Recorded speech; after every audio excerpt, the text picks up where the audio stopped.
research is showing that individuals who lose weight on Ozempic, they gain it back once they stop the Ozempic, that they're losing muscle mass instead of body fat. Yes, protein is important for muscle building, for weight loss, for hormone balancing. Protein's important.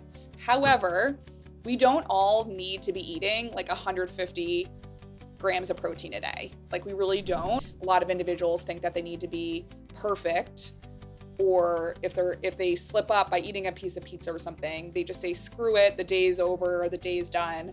So I really help individuals more so to find that balance in their overall day-to-day, in their overall life. You're listening to the Transformed with Data podcast with Graeme Crawford, CEO of Crawford Macmillan. Graeme is here to share something he's genuinely passionate about. He's going to show you how data can completely change the outcome for both people and businesses. In each episode, he sits down with real people who've done incredible things with data. But don't worry, these aren't your typical dry case studies. Graeme and his guests bring you stories about leaders and innovators who saw something in their data that sparked a brand new reality. These are changes that tore through entire industries, upended company cultures, and sometimes even changed lives. So whether you're a data enthusiast or just curious about how to find the truth in your data, join Graeme as he discovers how data becomes more than just numbers. It becomes the spark that ignites real, meaningful change.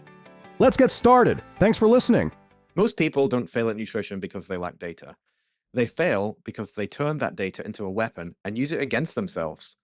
Today's guest knows this struggle intimately, not only from the outside looking in, but from her lived experience. Allison Tallman is a registered dietitian and founder of Nourish Roots, where she helps high-achieving women break free from the shame spiral of food tracking, macros, and perfectionism. Before she built this thriving practice, before the published research, and even before her master's in clinical nutrition, Allison was just as overwhelmed by the food choices as the clients that she now serves. But what sets Allison apart is how she used data differently. Not as judgment, not as control, but as a compass with which she has helped over 1,000 people rebuild trust in their bodies and their choices.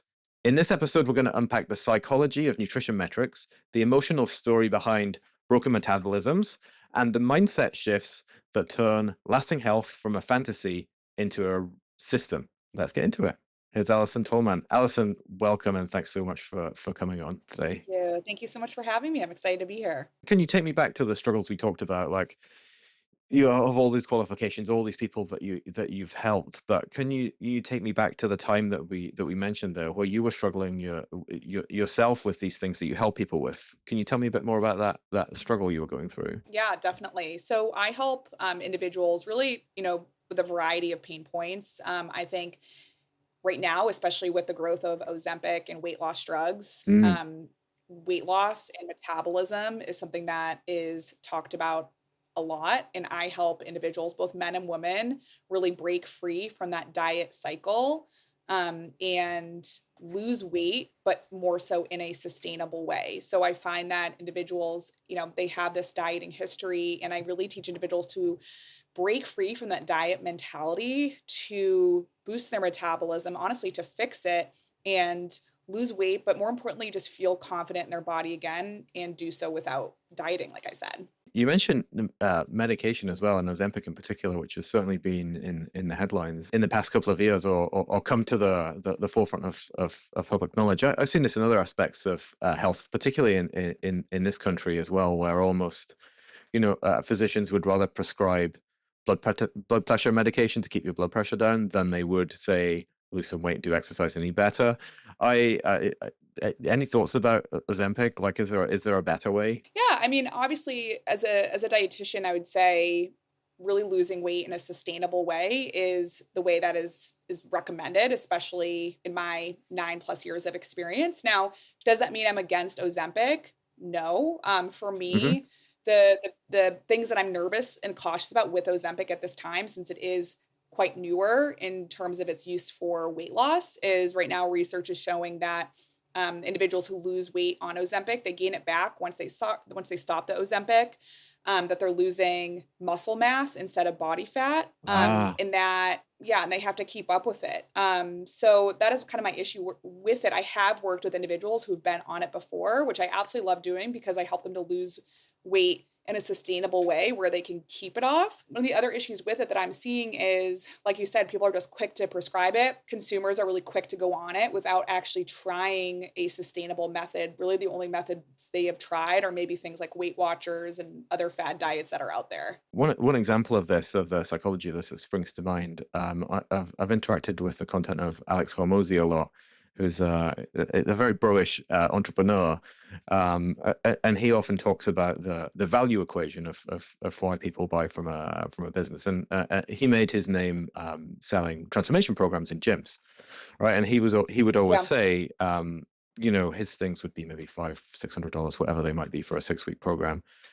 Yeah. But it's all about the perceived effort. So you can lose 15 to 20 pounds, you can look better. So the value proposition is the same, but in terms of the effort involved, you have to, change the way you eat, change the way that you exercise, and then stick at it for 6 weeks, and it's going to be hard. So that's the perceived value of that added up to, for his offer, about $600.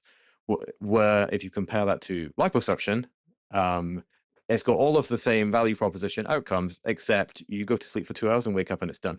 And in his words, he said, that's why liposuction is $6,000 and gym transformation is Yeah. $600, just because one's a lot easier to do than the Yeah. other, and that's the kind of analytical, logical way of thinking about it. So I totally understand why people would make that choice. Yeah. No, I totally agree with that. I think for me, like I said, as a dietitian, making sure that people are not just using it as a quick fix, because I think also the issue with it is not all insurance cover it, and people are paying out of pocket anywhere from $500 to $1,000 for it. If you're paying that much and you're injecting yourself with a medication, you deserve to keep that weight off, right? And right now, the Yeah, weight is coming back absolutely. on. So, yeah, I understand why people make that decision too, though. I obviously understand it. So when individuals do go on it or they want to go on it, I'm really here to support them with that. Yeah, no, absolutely. I totally agree, and I think you made an interesting point at the outset as well, that we're all early into this era of mass adoption, and what for sure we're generating that we've not had before with it is a statistically significant sample size of like what happens over a longer period of time. Like, we just don't really have that data right now, and we'll see, and hopefully things can be adjusted if needed, right? Maybe it's fine. um let's go back to basics. We dragged us down an Ozempic rabbit hole because it came up. So back to the basics of just using nutrition data, and people are surrounded by nutrition data, right? So they have things on food labels, they have people like me who wear these Whoop bands and Aura rings and Apple Watches and whatever else. Like, so as I said in the intro, there's no shortage of data available to us, but yet so many people who try to use that data to improve their health are unsuccessful with it. So what are some other reasons that happens? Yeah, I think, a lot of times data is amazing to use. I do think the everyday consumer, it can actually, in terms of nutrition, especially with all, new food products coming out all the time, I think it can just, people tend to overcomplicate it a lot of the time, and they become just confused. And that really can leave people stagnant when it comes to what to be doing and how to be doing it. So when I work with individuals, I really help them, empower them in their food choices. Yes, teaching them what matters on a nutrition label, how to feel empowered in their food choices. And, we've talked a little bit about weight. Yes, weight is important, but looking at other data outcomes as well beyond just weight, because I think people get very hung up on just weight itself. But individuals I work with, especially, I know, we connected through the gym, is that individuals, can lose body fat, can build muscle. There's so many these other outcomes that you can measure that is just beyond weight itself. So I really strive to help individuals look for those other outcomes as well in terms of their personal data. Yeah, it's a really interesting. I talked with a guest who's a writer a couple of weeks ago about this notion of compound metrics, and to some extent, weight is a compound metric because it's comprises of your fat plus your muscle, and two people the same height who are the same weight could be at very different states of health, right? Depending on Mhm. um, lean muscle mass, body fat, visceral fat, all of these other things. But again, weight it's you're stuck in this difficult contradiction, because if you start, the more levels you dive down, the more numbers you get, the more overwhelming it all starts to seem, right? Yeah, absolutely. Absolutely. So my goal, and the way I work with individuals is helping to simplify that, because we have enough in life to be stressed about and enough, other information around us that we're always trying to process. So I really strive to make it more simple. And I like to say automatic for individuals where they're not second guessing their food choices. They're not feeling like they have to weigh out their food or use MyFitnessPal every day. So how do you empower your what are those simplified data points or simplified principles that you drive your clients towards? So the way that I work with individuals is I use my 3M method where I focus in on mindset, mindfulness, and metabolism. So mindset wise, I think no one would argue that mindset is really the foundation of your health. If you could be losing weight all day long, but if you have a crappy mindset about food, about nutrition, about your body, the weight's going to come back on. So really, I help individuals to keep a healthy mindset, and what that means is putting an end to that all or nothing mentality, to the diet mentality. Stop feeling guilty about eating food and learn to trust your body and your instincts again. Mindfulness wise, helping individuals to really become more in tune with their hunger, fullness cues again, to manage things like sugar cravings, to be more consistent with their eating. And then lastly, metabolism wise, helping you to boost your metabolism in a way that becomes simplified and automatic. So, for example, if you were a client and we're getting started together, I would really map out really like how to be eating and what to be eating for your day to day. Doing so in a way where you're not second guessing your food choices. You're not feeling glued to like a food scale as well. Talking with my sons about this. He's just what did he get? This app called Cal AI that some teenagers has written, where you take a picture of some food and it tells you the calories. Like, as a data professional, there are a whole host of things that could go wrong with that I can even as a not as a nutritionist that I can think of. Um, Right? I mean, how big is how big is that pizza in the photograph, right? How big is it really? Like, can you really tell ChatGPT how big this pizza is? Never mind how many layers of cheese are on it. Yeah, I think there's some inaccuracies at play there. I agree. There's something about that, and even MyFitnessPal that uses is much more grounded in actual data than I think than Cal AI. There's an element of almost shamefulness of like, oh no, I've done a bad thing, I've eaten a thing, and now I have to like log it and track it. And it's very easy to see how people can get into that negative mindset. And I've done the opposite, of course, as Absolutely. well. Like, through my own journey, I've you end up cutting back too much, and that's actually when I've found when the bad food choices come, you get so hungry, your body just like cuts out all restraint. It's like, I just have to eat something. I'll eat the next available thing, which too often is the inexpensive, poor quality food that is around us so much in this country. Well, that's where really metabolism comes into play. I think people are thinking of, eating a certain food to boost your metabolism. And yes, I help individuals to empower them in how to really fix your metabolism. Um, However, when it comes to your metabolism, if you're not fueling it properly, so you're doing one of those like very low calorie diets, for example, only 1,200 calories a day, research shows that you actually put your metabolism in a starvation mode. So it's Right. thinking to itself, crap, I don't know what I'm going to eat next. So it actually retains body fat. It holds on to that fat. It makes it harder to lose weight. And even though you're eating less, your body is holding on to everything you eat for dear life. So that's where I really focus in on metabolism, and why I focus in on metabolism, because diet culture has really kind of has shifted our mindset to thinking less, less, less and restriction, where I really help you to eat more while still losing weight. So really having certain strategies in place that help your metabolism.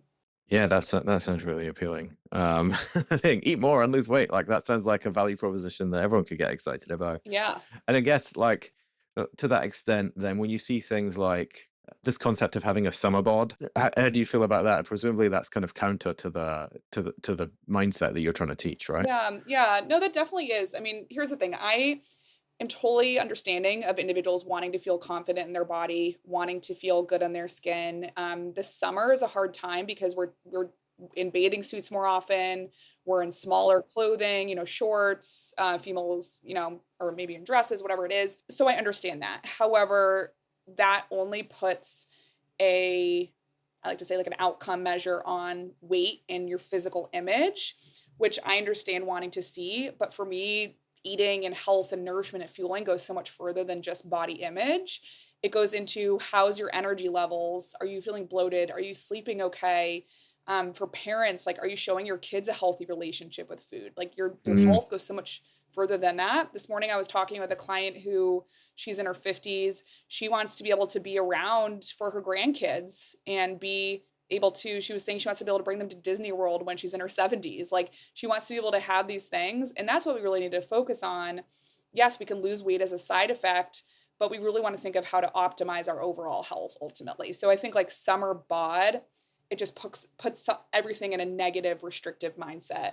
Yeah, and again, like similar to the diet. I mean, even the concept of a diet, you can imply that a temporary nature to it just from the approach. And I think the way I like to think about it, similar to your client, is that work you do on your VO2 max is linked pretty directly with longevity, Yeah. and strength and flexibility, as I understand it, are linked pretty much with mobility and Yeah. in later life. Yeah.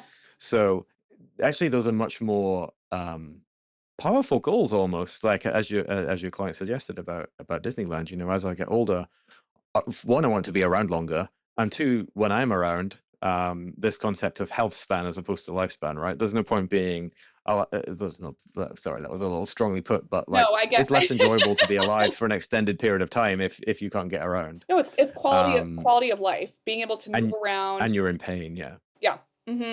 No, I totally understand that. So I think helping people to look beyond that. So again, I'm very much aware and respect that people want to lose weight, fully understanding of that. But I also like to help individuals look past that too. What are some of the biggest myths that you hear that clients come in with, or you see around on the internet, and you think, I wish people would stop repeating that or stop saying that?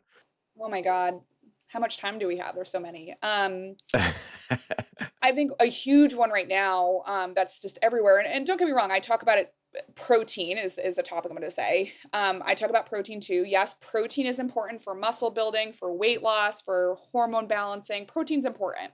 However, we don't all need to be eating like 150 grams of protein a day. Like we really don't. And I see a lot of misinformation on the internet that is really confusing to consumers, telling them they need to be eating like that much protein. It's really hard to meet those protein needs. I started out in my career as working with professional athletes. They need that amount of protein, right? The everyday individual who I shouldn't say only, but like they work out 3 times a week, they don't need 150 grams of protein per day. A good example of that is I had a client who worked out 5 or 6 times a week and she was eating a lot of protein. She was actually just overeating in general and not focused on the other things that matter. By eating less protein and focusing on the other things, she was able to lose weight, for example. That's fascinating that you chose that example, because it's something that I've been kind of looking at in, like, even in the past couple of months. And it's, as someone who weighs 200 pounds, I don't mind putting my weight on the internet. There we go. It's incredibly hard to eat 200 grams of protein in a day, or whatever, zero point 0.7 I'm supposed to do, like even 140. And I was like, I stacked together this breakfast where I had like a protein bar and then a Greek yogurt, and then I made a smoothie that had whey powder in it. And even then I was only at like 8. That's 80. And I'm like, I still need to, like, Yeah, I yeah, still got like it's another hard. 100 to go. It's Like, hard. where am I going to find this? I'm going to have to sit and eat chicken breasts all Yeah. afternoon. And, here's the thing. I'm not saying that protein doesn't matter because protein does. And I talk about protein with each of my clients. However, the internet, there's this misinformation. This is why I call it a myth, because it makes it seem like protein's the only thing that matters. And there are so many other things like eating enough healthy fats, eating enough fiber, like eating enough in general. All those things matter. We definitely need to get a one-on-one scheduled, you and I, so I can talk you through Oh, for those things. sure. We'll do that on the Like, side. I'm wise in some respects, but so very unwise in others. And one of the, like, I get there's something I got about quality of protein, but um, from the start, for example, like I like eating salted peanuts. They've got lots of protein in them, but like you don't want me sitting eating 2 kilograms of salted peanuts a day. Yeah. That's for sure. I know that already because I would drown in sodium and saturated fat. Like I get the balance bit. But and as someone who, like, I like to research things, and I'm a data professional, so I dig in numbers a lot. But I learned something brand new about protein last week from my wife. So my wife works in the bakery industry, and she was at a food technology conference, Oh, cool. and she taught me this thing about protein labeling, because you see, like, everyone's on the fad now. Like there's like 20 grams of protein in this, 26 grams of protein in that, 42 in this, and people are labeling with it. And the food standards only require them to label the amount of protein in it, but it doesn't necessarily have to be usable protein that's absorbed by the body. And she taught me this trick where they do have to reflect that in the daily percentage. So she said, like whey, for example, like pure protein will say 26 grams, 52%, right? Or something like that. Whereas you can get poorer quality proteins that can also be 26 grams, but only maybe 15% or 20%, because you could eat a load of protein from the wrong places and then not even be able to absorb it. That blew my mind. Absolutely. Yeah. No, it's so interesting. That's what I'm saying. It's like this buzzword that's everywhere. An example that I have, when I work with a new client, I look at what they're eating now, and we usually make a bunch of different changes. But I see individuals eating like a protein bar, and we look at the protein bar together, and it says protein bar. It's labeled as protein bar, but there's like not that much protein in it. I'm not going to throw out specific brands and shame them, but it's there's not that much protein in it, and so you can't call it a protein bar, but it's labeled as a protein bar, and that's very confusing for people. So that's again why I call it a myth, is because there's other things to focus on as well. Yeah, in fact, I ditched one brand and moved to another directly as a result of that new information last week. And I'm like, you have to, like, that's a very specific industry focused conference level of information Yeah. that's just not available to the general public. Like I would have never known otherwise. I would have just kept going on. So it's to some extent that grams of protein is a really misleading piece of data contained in the broader sphere of misleadingness about protein in general, right? No, I mean, absolutely. And another example I have is there's so many products now, they pump protein into everything. And there's like a protein popcorn now, there's protein chips, all protein cookies, all these different things. They've been around for a while, but there's newer products coming out. People always ask me, what do you think of these protein chips? What are they? And here's the thing, when you look at those ingredient labels, yes, there's protein in it, but you look at the ingredient list, it's like this wicked long list that you can't understand any part of it. Is that a good protein source? Like maybe if you're eating a full bag of chips, maybe that's better for you than the chips that have no protein potentially.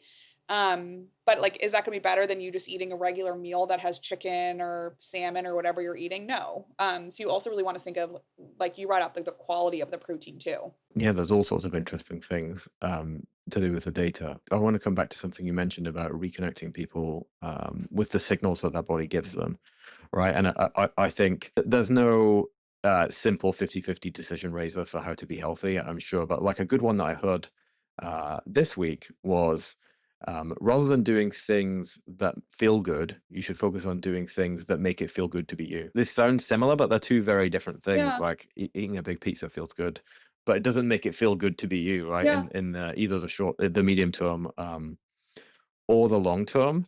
But those signals that the body sends, and a lot of the work I do in the world of data is about identifying the right signals and learning how to act on them. So how do you help reconnect people to those signals that they might have been ignoring in terms of their hunger, fulfilledness, being sated, that sort of thing? CEOs, if you're still making big decisions based on outdated dashboard, conflicting numbers, and manual reports, then you're not leading with confidence. You're not alone. Most 5 million plus businesses have this exact struggle. And your tech stack and platforms feel like they're duct taped together. Worse, every week that goes by, you're still flying blind.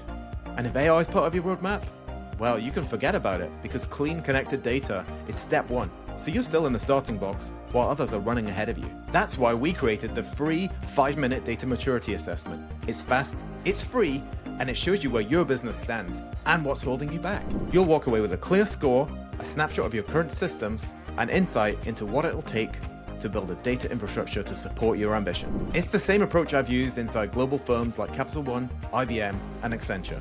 And now it's adapted for fast-scaling businesses like yours. We've helped executive teams gain clarity, reduce friction, and make better decisions with the data they already have. No giant software overhaul, no disruption to your team, no data science degree required. Also, no magic wand apps that are too good to be true and sell a dream that is effectively only papering over the cracks of structural data issues. This is about giving CEOs real visibility and helping you lead with facts, not friction. So if you're ready to stop guessing and start leading with real data clarity, take our free assessment. It only takes 5 minutes. You'll get immediate insight on your current maturity and just what's possible next. Click below to get started. You've scaled your sales, your operations, your sales team. Now it's time to scale your data. I've led data transformations for some of the world's most complex companies. And now I help CEOs and leadership teams just like yours turn data into a real advantage. Let's get started. It's complicated because everyone is so different in terms of why they lost those signals in the first place. For some individuals, it's the way they were raised, the way their parents raised them, unfortunately. So there's a lot of healing to do with your relationship with food. Other individuals, it's that they don't even realize they're ignoring the cues, but that's a lot of busy professionals I work with who are skipping lunch, for example, because they're busy.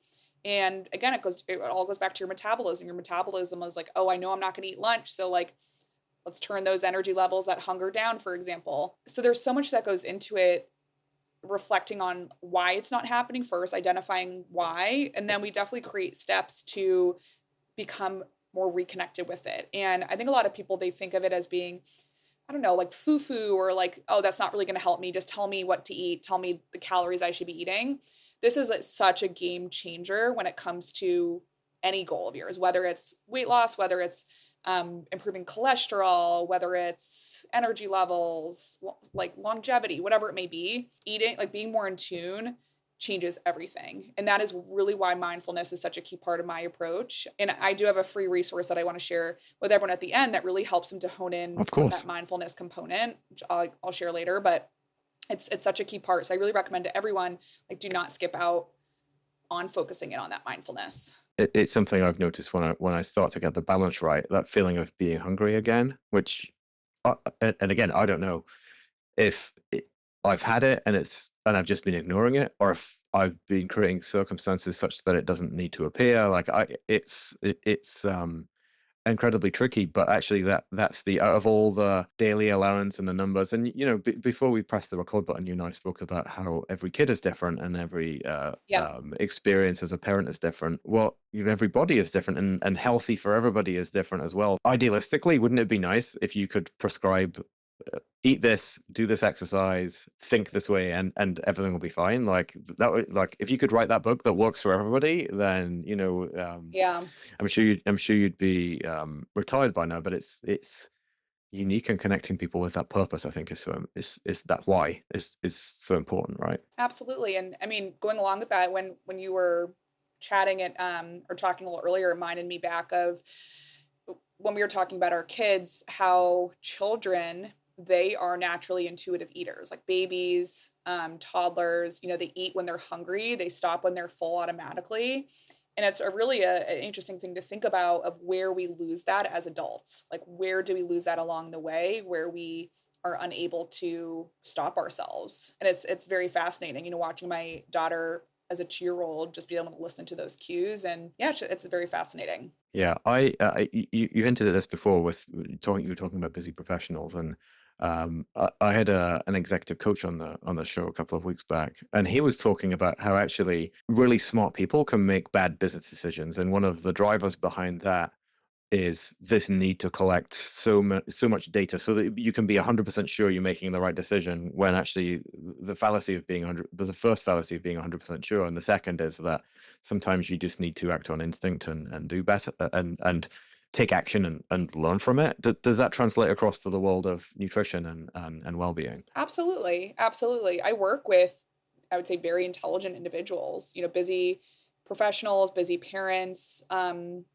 I think there is always something new to learn, for sure, especially with all the misinformation that's out there. But I do think a lot of people, maybe they know what to be doing, but it comes down to implementation of it. So really putting together those pieces of the puzzle and helping you to, identify what's not working, and move forward instead of staying stuck in the process. You mentioned the woo woo or foo foo stuff. Like I love rolling out, especially for a data person. I love rolling around in that. Um, more than most. So it's part of the work that you do, but like too many people, and I've probably fallen victim to this myself, in my time, make this mistake of attaching their self-worth to one of, pick a data point, right? Mile, benchmark time, VO2 max, weight, whatever it might be. how many times I've been to the gym in a week. Like some metrics are simple, some are complicated, but all are susceptible to someone attaching their self-worth too strongly to that. So is that one of the chains that you have to break as well with the Yeah. clients you have that are Oh successful? yeah. That's where really that mindset comes into play because people they contribute that self-worth honestly to a lot of times the scale specifically, but that's also specifically why I really talk about that all or nothing mentality. A lot of individuals think that they need to be perfect, or if they slip up by eating a piece of pizza or something, they just say screw it, the day's over or the day's done. So I really help individuals more so to find that balance in their overall day to day in their overall life. Not only just balance, but look at their health and their body and this their overall well-being in a diverse amount of ways and not just that one data point. I have so much respect for the difficult job that you do, especially given all the amazing results you've got for people, because you're operating in a place where again, like I can translate this across to the world of business and the work that my teams do sometimes. It's like you're trying to get a headline end result in terms of health and nutrition, but yet you control this much of it, Yeah. and there are all these other things at play. And again, like if I can, I'll continue to share personal stories in the spirit of Yeah. giving good examples here, but one of the biggest challenges for me was when we mentioned this with the executive coach as well. Like people who've been successful in an academic environment, success is expected. Therefore, anything short of like absolute instant success is Yeah. considered a failure, which then kickstarts a spiral. And the second is like the self-worth has to be there to trigger it in the first place, right? So, someone has to believe that they deserve to be healthy, that it's okay to want to prioritize that. And for me, and I think for many others, that's a difficult thing to do. So like you're dealing with nutrition, you're dealing with mindset, but there's also like, I'm sure, elements of that perhaps like therapists might deal with as well that come into your work. Yeah, that's something I really do talk about with individuals. I bring up a lot, especially when clients are feeling maybe a little stuck or maybe yeah, they're just maybe I guess in a place of feeling stuck with something. I always bring them back to and I say your why, like you brought up. Like what is your why? And that's very hard to think about. And that's why I do have a lot of resources on my clients to really hone in on that because your why, like why you're doing something in the first place ultimately helps keep you accountable and helps you stay consistent and motivated. Your why is what truly matters. So, the weight loss example, weight loss is not your why. Like, why does weight loss matter to you? Where does that come from? How are you going to feel if you do lose that weight? Like, what does that matter? Is your lack of, is you feeling uncomfortable in your skin? Does that impact your relationship with your spouse? Does that impact your ability to keep up with your kids? Like, what does that look like? That is what your why is. Yeah, well, and you credit to you for the work that you do as well. I imagine you probably, as a fellow business owner, I sympathize with you because I'm sure you have to objection handle sometimes along the lines of like, well, just print me the meal plan and tell me to go to the gym 3 times a week, and then you and me will be done. But actually, as we alluded to before, if it was that easy, then everyone would do it. Absolutely. Absolutely. But there's so much additional value that comes from you collecting information, data, and context about someone, not just about what they eat or how often they go to the gym, but all of these like huge, complicated, bespoke, highly individual factors, right? That Yeah. that you have to put together to turn into a successful outcome for them. Absolutely. Yeah. No, it's so true. I certainly do a lot of therapy work in my profession as well. I spoke up front about people using data as a compass. Are you encouraging people to use data as a compass? We talked about the instinct data of like when do you feel hungry and how Yeah. do you feel inside? Like what when you nudge people towards data, like what metrics might you encourage them to use, and what things are kind of okay to introduce alongside all that other mindset work? Like how do you help people measure their progress beyond the feeling? So, I would say before measuring progress, like looking at your actual food that you're eating, yes, thinking of your hunger fullness cues, that's one data point like we talked about. Looking at your plate itself and what it looks like. And like I said, I really teach individuals how to eat specific to their body and their goals. So looking at what that plate looks like and even just like actually the physical act of looking at your plate and paying attention to what you're eating, it naturally actually slows you down when you're eating, and you're paying attention to how much you're eating versus find busy professionals are eating really quickly at their computer. They look down, their plate's done, and they're like, I didn't even enjoy it. We say scarf it down. So instead, paying attention to what your plate has looked like. There are specific metrics I do look at with each client, depending on what their goals are. So, are we hitting your fiber, your healthy fats, your protein, but doing so in a way that doesn't actually require counting, more of visual cues. In terms of outcome measures, beyond just weight, looking at fat, looking at muscle. I always ask individuals to choose a favorite pair of like jeans or a favorite blouse or something to see Mm. how that's fitting. Energy levels, bloating, sleep, like all of those things that are so deeply rooted in nutrition matter, beyond just that scale too.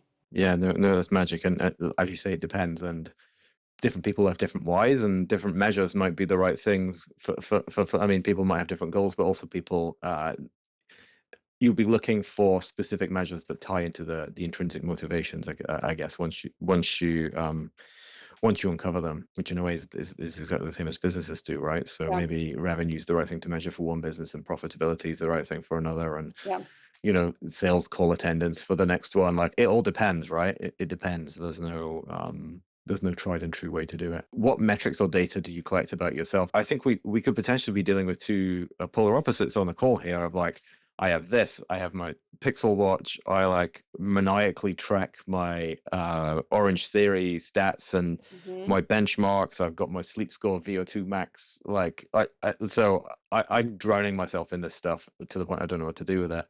Like, are you on the opposite end? Are you like It's a good question. clean, like analog watch only? I don't have scales in my house. Like, Yeah. So what do you do yourself?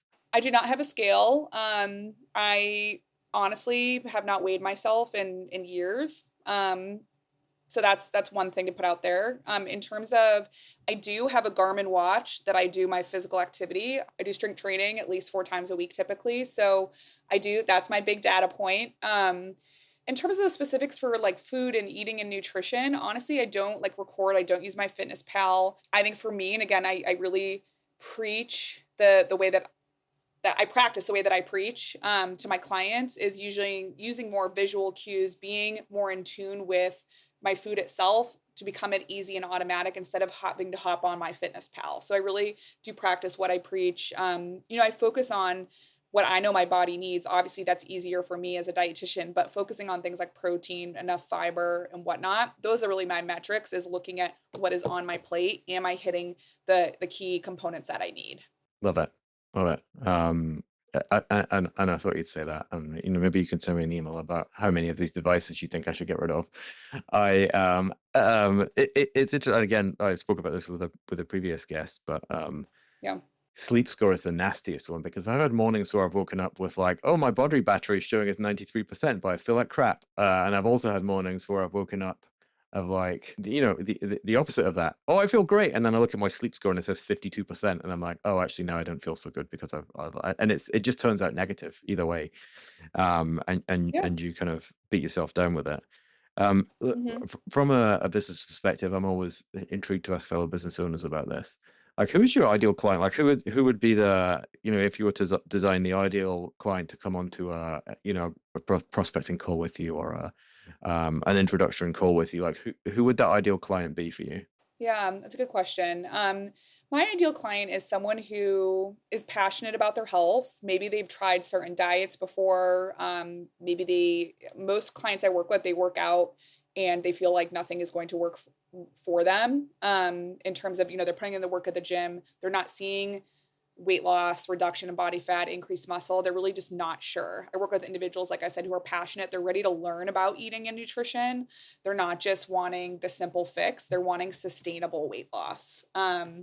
And I work with individuals who want it to become simple. I would say most of the clients I work with are, like I said, very busy in general, but busy professionals, busy parents. Mhm. They don't have all the time in the world. So we really create strategies and a plan for them to simplify it.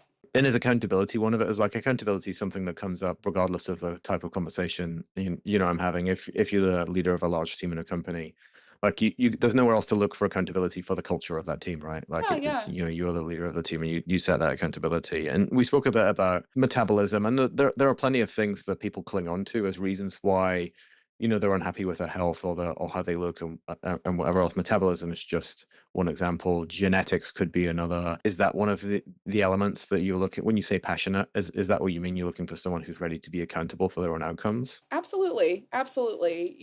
Accountability is a huge part of it. A lot of people, they range in the type of accountability they need. I really do meet somewhere where they're at. Some people, they need more hand holding than others. I'm not saying hand holding in a bad way. That's very normal. Some people, they Yeah. just need you to review what they're eating. Some people, they want those occasional check-ins. They want someone to ask questions too. That's why people do amazing when they go to gyms that have classes, because they're held accountable by the coach. They get it done. They walk out. They feel great. They have those endorphins. You really need the same thing nutrition wise, to be reaching your goals. You need someone who can keep you accountable, who can, hold your hand a bit, answer those questions, and guide you along the process too. Yeah. Yeah, no, I love it. And, shout out to our friends at Orange Theory, who are the reason that we met. And, as a data person, that's obviously I love the structure of the classes as well, and the novelty. Like, it's the classes are never the same or whatever else. But my compound metric and my measure, like, there's lots of different benchmarks and everything that I could look at. They have the body fat percentage scales there that I never step on. So I'm doing something right, Alison. Yeah. I'm following your one part of Yeah. your I'm proud of methodology. you. I don't step on the scales while I'm in there, tempting as it is to do so. But instead they have this event called Dry Try every 6 months. And I do that. And that is a compound metric, but I think it's a good one because you have to do 2,000 meters on the rowing machine, 300 bodyweight exercises, and then run 5K. So actually, as a holistic measure of fitness across strength, endurance, and power, I think is a really good one. So Yeah. grateful to the coaches and actually some of my fellow members there who help motivate me around that compound metric that kind of keeps me coming back. Shout out to the Orange Theory crew. Whoop. You mentioned earlier some resources. I'm sure, like, from this conversation, we probably piqued a lot of people's interests. I think it's Yeah. a very different, a more holistic way of approaching nutrition and wellness than people might have heard Yeah. before. So Yeah. where can people go to find these resources, and what are they, and what should people do with them? Yeah, yeah. So if you loved, chatting and hearing our conversation and really my approach to nutrition, and you're ready to really ditch the calorie counting, ready to ditch MyFitnessPal, you're ready to stop working out or feeling like you're doing all the things without any results, then in the show notes, we will put the application to work with me one-on-one, which I really create an individualized plan for you, specific to your body, your goals, and your needs. If you're not really ready for a one-on-one plan, but you're looking for somewhere to start, maybe you're just starting out on your health journey, I do have a free masterclass that will also be posting that really brings you through, like I said, that strategy to hone in with your hunger fullness. So ultimately, portion control, to jumpstart your metabolism, to reframe your mindset away from diets so you can finally have more energy, reduce bloating, really lose weight in a sustainable way without feeling like you're constantly glued to calories and restricting carbs and things like that. And the masterclass also has like an amazing meal plan. I've had hundreds of people join the masterclass and I've seen great results in as little as 2 weeks. So I'll put that, I'll send that to you to put in the show notes as well. Yeah, no, absolutely. And that freedom from the shackles of measuring things that it don't help and just make you feel bad, as well as those sort of longer term sustainable outcomes, that you've delivered for so many people is a really awesome thing. And you're on Insta as well. Like, Absolutely. when we got connected, I followed you on the Insta. And I've learned a lot from that as well. So are you Nourished Roots at Nourished Roots on Insta Yeah. as well? Yep, nourished with an ED at the end and then ROUTES. So we'll post that in the show notes as well. I post a lot of just like free resources, recipes, meal plans, things like that there too. I very much enjoyed your Insta content as well, and learned a few things from it too. I always like to ask this question: if there was, we've talked for quite a while here. You've got a lot of stuff on the masterclass. Like, if folks were to take just one thing away, or just one piece of advice away from you in terms of their pursuit of wellness and good nutrition, what would it be? Yeah, that's a great question. I would say no matter what your health goals are, again, I know we've talked a lot about weight loss here today, but know that it does not have to be done with calorie counting. It does not have to be done with tracking. using MyFitnessPal, things like that. There are other ways beyond it, and it is absolutely possible for you to get started with that. So that's really a big takeaway I would love for everyone to take. And I think that masterclass, like I said, would be even just a great place to get started to bring you through that method. Amazing. Well, Allison Tallman, thank you so much for coming on and sharing all your expertise and insight. And thank you on behalf of all the many people that you support either directly or through your client work, or indirectly through all the great materials and data and information that you publish that empower people to make the best decisions for themselves. Thanks for tuning in to Transformed with Data. If today's conversation gave you even one insight, one aha moment, or one new idea to take action on, do me a favor. Subscribe, leave a review, and share this with someone who's ready to level up. Until next time, keep asking the right questions, keep challenging the status quo, and keep transforming with data.